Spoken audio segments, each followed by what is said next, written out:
Mistress of Green Tree Mill by Elisabeth McNeill, and read by Angela Ness for Saga Egmont. Chapter 1. The wind howled in from the North Sea, as if an army of screaming witches rode its tail. Carried on it were needles of freezing rain that cut into the skin of anyone foolhardy enough to brave the elements that December night in 1879. The River Tay foamed and coiled angrily, frustrated by the thick stone walls of the esplanade in its efforts to break through and engulf the town of Dundee. Waves battered at the shore, throwing high sheets of ghost-like spray. In the east, where the estuary met the incoming tide, a sinister, black and boiling eddy threatened to suck ships to their death, but none ventured out that night, and seamen huddled in portside bars, listening to the screaming gale, grateful to be safe on land. In the vaults, rat-infested tenements in the centre of the town, families huddled together, fearful that the storm would lift off roofs, breach walls or smash windows.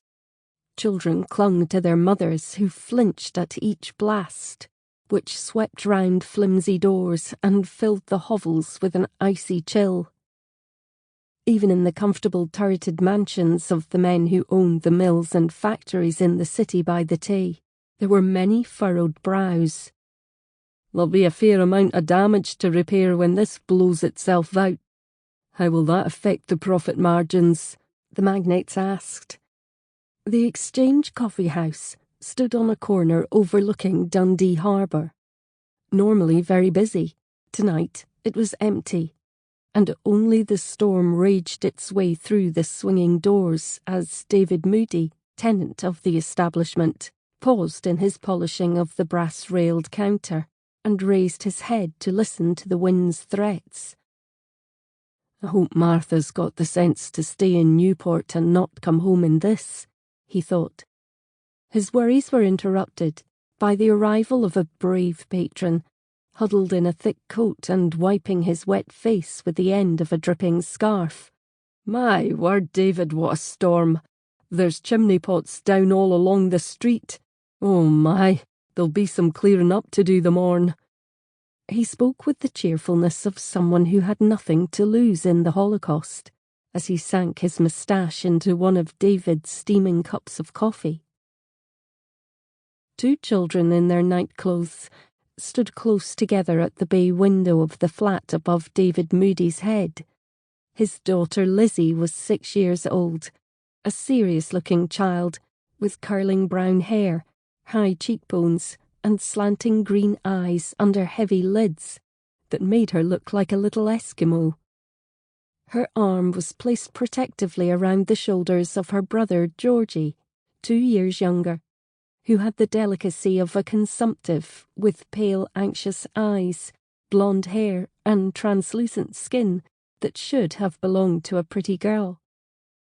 Georgie's fragility was a cause of concern to his family, for every winter he was plagued with a hacking cough. No one worried more about him than his sister, who cuddled him to her now as if trying to protect him from the storm.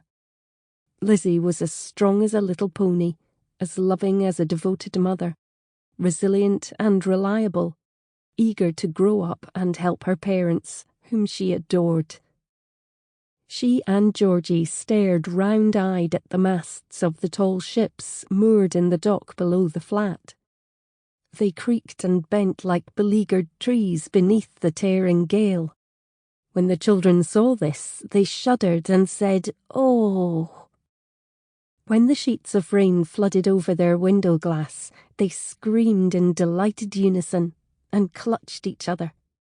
When, with an almighty crash, a chimney pot from next door smashed on the pavement, they clung even more tightly, but they were not really frightened, more energized and thrilled by the drama of it all.